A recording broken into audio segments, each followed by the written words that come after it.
4 days after my fiance left me for being broke, I won $4.8 million and disappeared from her life forever. My name is Jake Morrison, and last October, I thought my entire life was falling apart. I lost my job, my fiancée walked out on me, and I found myself sitting alone in an apartment wondering how the future could collapse so fast. I wasn't rich. I wasn't flashy. I worked as an IT systems analyst for 6 steady years at a mid-sized company in Tacoma, Washington. Good benefits, predictable hours, enough income to share a home with my fiancée Lisa Hartman. We had plans, wedding venues, guest lists, our first house. We talked about growth, future, ambition. I believed every word she said. Then my company got swallowed by a giant Seattle tech corporation. A merger, a restructuring. 40% of the existing staff kept their jobs. I wasn't in that 40. After 6 loyal years, they handed me a severance slip and an automated email thanking me for my service. I didn't panic. I searched for contracts, sent resumes, sold my car, took on small IT work to keep the rent paid. I wasn't proud of working out of the kitchen instead of commuting to a proper office, but I was rebuilding. Lisa didn't see it that way. At first, she pretended to be supportive. Encouraging words, quick hugs, textbook empathy. But then the shift happened, the way she stopped planning our wedding, the way she canceled conversations, the way she disappeared on weekends with friends and avoided my eyes at the dinner table. Then one Tuesday morning, she sat across from me, fully dressed for work, coffee in hand, and said, "I can't stay tied to someone who has no future." Just like that. No build-up, no argument, no compassion. I simply said, "I understand." She blinked. She had expected begging, tears, a fight. Instead, I gave her calm. She packed a bag that afternoon, walked out, and didn't look back.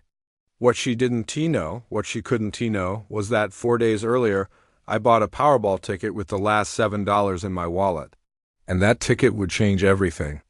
Saturday night, alone in my apartment, I checked the numbers. Every single one matched after taxes and lump sum deduction. $4.8 million. But the coldest part, I didn't feel joy. I felt clarity. I knew exactly what Lisa would have done if she'd stayed. I knew exactly what she wanted now that she'd left. So I called an attorney, not to tell Lisa, but to protect myself fully. The next 3 weeks were a storm of legal documents.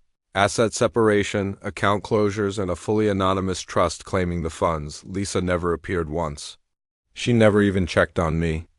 When everything was finalized and the money safely hidden behind a wall of legality she could never climb, I left Tacoma behind. I disappeared, literally. New number, new address, new life, a fresh start in the quiet beauty of Coeur d'Alene, Idaho, where no one knew my name and no one asked about the past I refused to relive. For the first time in years, I breathed. In Idaho, I rebuilt myself in silence. I bought a modest lakeside home, 3 bedrooms, 2 baths, surrounded by pine trees and quiet roads. Not lavish, not flashy. Just peaceful, mine. I drove an old Ford Ranger, volunteered at nonprofits, helped animal shelters fix their computers, and taught teens basic coding at the community center. People knew me as Jake, the IT guy who moved from Washington. Not millionaire Jake, not abandoned fiancé Jake, not pitied Jake, just Jake. And then I met Rebecca, a veterinarian with warm eyes and no interest in pretenses. We met at a community potluck, ended up talking for 3 hours about hiking trails and her rescue animals. She didn't ask about my past. She didn't pry. She liked me for the version of myself I was becoming, not the man I used to be. Life felt normal again.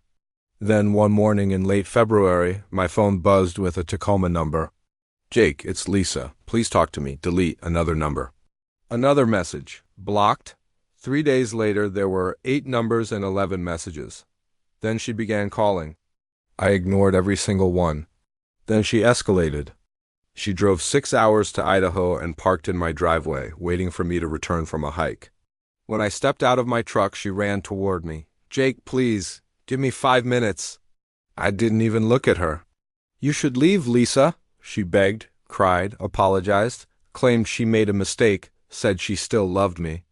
I closed the door in her face. She came 2 more times that week. Knocked for 20 minutes each time, left a letter on my truck windshield. I didn't read a word of it, Rebecca knew. Marcus, my fishing guide friend, knew. What does she want? Rebecca asked once. She wants what she walked away from, I said. And she can't have it. The messages kept coming for weeks, then finally stopped. But gossip didn't. Lisa told people I hit the lottery, that I owed her, that we were on a break, that she planned to fix us. A mutual friend emailed me with a warning. I laughed, not from humor, but from the sheer predictability of it. She left because she thought I had no future. And when the future showed up, she came running back. But I was gone.